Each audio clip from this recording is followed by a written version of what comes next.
What's up mga ka-Vertusio? Matagal ko na pong gustong gumawa ng content po dahil sa tagal-tagal ko po kasing naghanap talaga ng commemorative coin na ito ay ngayon lang po ako nabibiyayaan at nagkaroon po ng dalawa pa.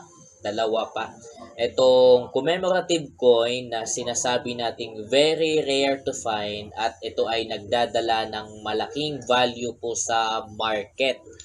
Kasi nung ginawa po kasi ito, maniwala kayo o sa hindi mga ka-Vertusio, itong commemorative coin na ito, kung nakikita po ninyo yan sa picture, itong um, Miguel Malvar ay 200 pieces lang po ang ginawa po nito. Nung ginawa po ang commemorative coin na ito in honor po doon sa ating bayani na si Miguel Malvar sa kanyang 150th na kapanganakan anniversary.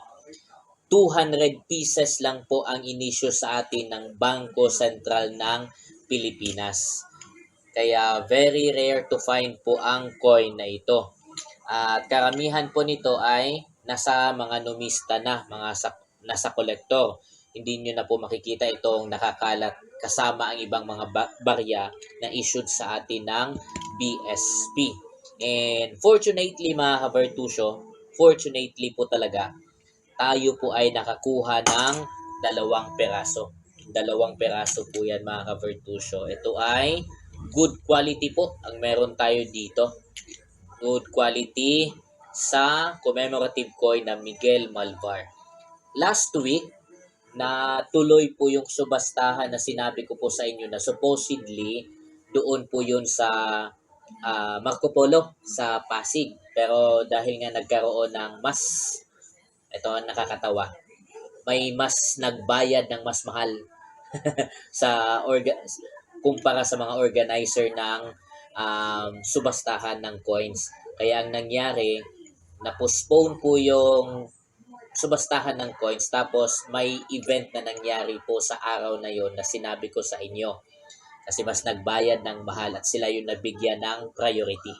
Siyempre, politika, di ba? Kung sinong mas nagbayad ng mahal, sila yung natutuloy. Okay, so balik po tayo doon sa So natuloy po ang subastahan. Sa Quiapo naman ito nangyari sa Bautista Street. Kung hindi ako nagkamali, Bautista Street sa Quiapo, doon po na tuloy yung subastahan na sinabi ko sa inyo last time.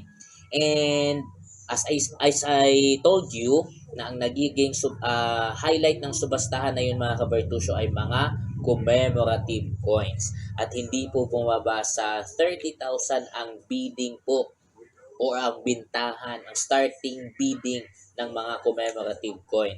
At itong Miguel Malvar mga ka-Vertusio, ang pinakamahal na nabenta during that time ay 95,000. Yes. So itong Miguel Malvar, siguro inano po ito, tawag nito, tinipid pa nila yon. Kasi sinasabi nila very rare to find pero wala masyadong bumili nito. So umabot lang siya ng 95,000 ang naging bentahan or na-sold ang commemorative coin na ito. Ito kasi ay very rare to find talaga. Pero di ko alam kung bakit 95,000 lang ang inabot ng bidding. Siguro wala masyadong nagka-interest itong commemorative coin. Kasi nga, mahal. Kung paabutin ko ito ng mahal, mas mahirap na po siyang hanapin. Mas mahirap na po ang magiging circulation. Lalo na at hawak na ito ng mga numista. At syempre, tulad ko, fortunately, meron tayong dalawa.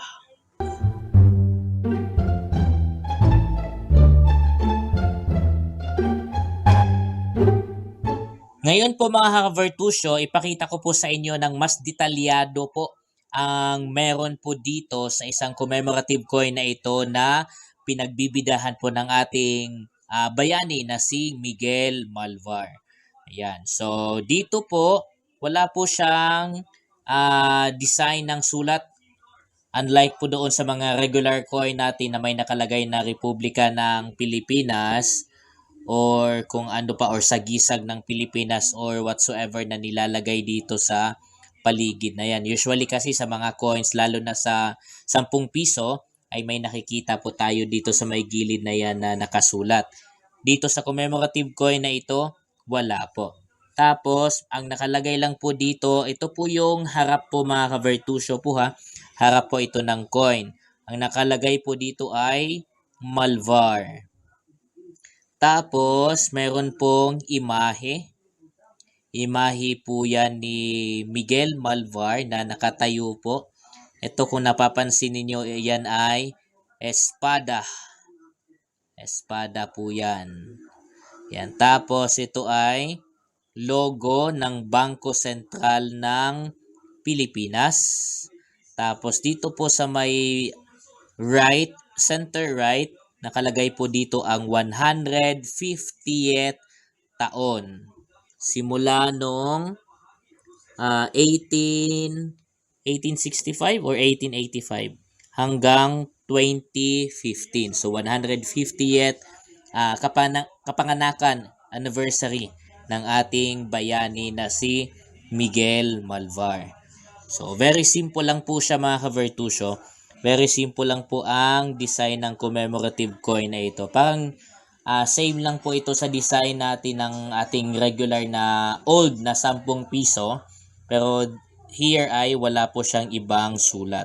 Yan lang po talaga ang meron na detalye sa harap banda po ito ng ating commemorative coin na Miguel Malvar. Next po, tignan po natin itong likod.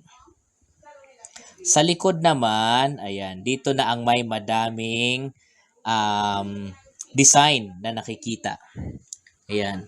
Kung makikita po natin ito ay Republika ng Pilipinas. Ayan. Republika ng Pilipinas po yan. Tapos, iikot po natin dito. Ito po ay, yan, naka long hand written Miguel. Tapos, Malvar. Okay, Miguel Malvar.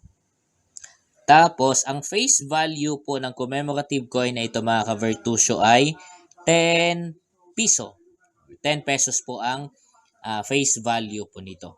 Ibig sabihin, pwede mo siyang gamitin sa palengke kung bili ka ng mani, may face value po siya na 10 piso.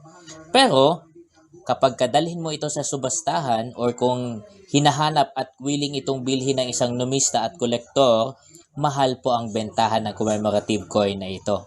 Kasi by chance na lang po na makita ito by anyone.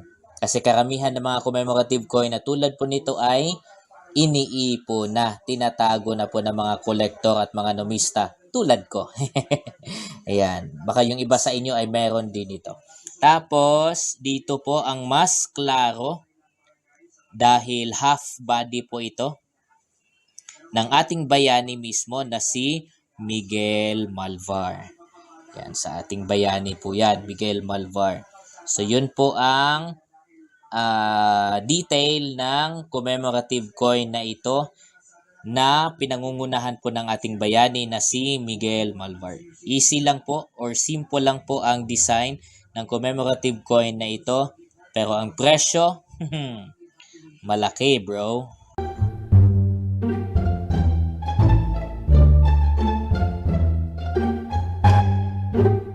Yan. Very fortunate po ang inyong lingkod mga ka-Vertusio dahil may dalawa nga po ako na commemorative coin na tulad po nito, Miguel Malvar. It took me 2 years din sa paghahanap ng gantong klase ng commemorative coin kasi ang hirap talagang tawag nito, makahanap ng totoong seller. May iba kasi na nagsisend ng picture tapos nung meet up na wala namang maipakita. Meron namang iba na willing daw silang magbenta po nito pero ang hirap din makipag-negotiate. Grabe talaga mga ka-Vertusio. Nananaga din talaga. Ako ay isang collector lang naman. Sapat lang ang gagastusin ko. Kasi for collection lang po kasi. Hindi ko naman kasi siya i-buy and sell. Okay, mananatili muna ito sa akin syempre. Kasi ito ay for collection. Lalo na ito dahil ito ay rare to find tapos dalawa lang po ang meron ako na ito. Kaya ito ay itatago ko po muna talaga. Okay po. And we are still looking for more ng mga commemorative coin po na katulad po nito.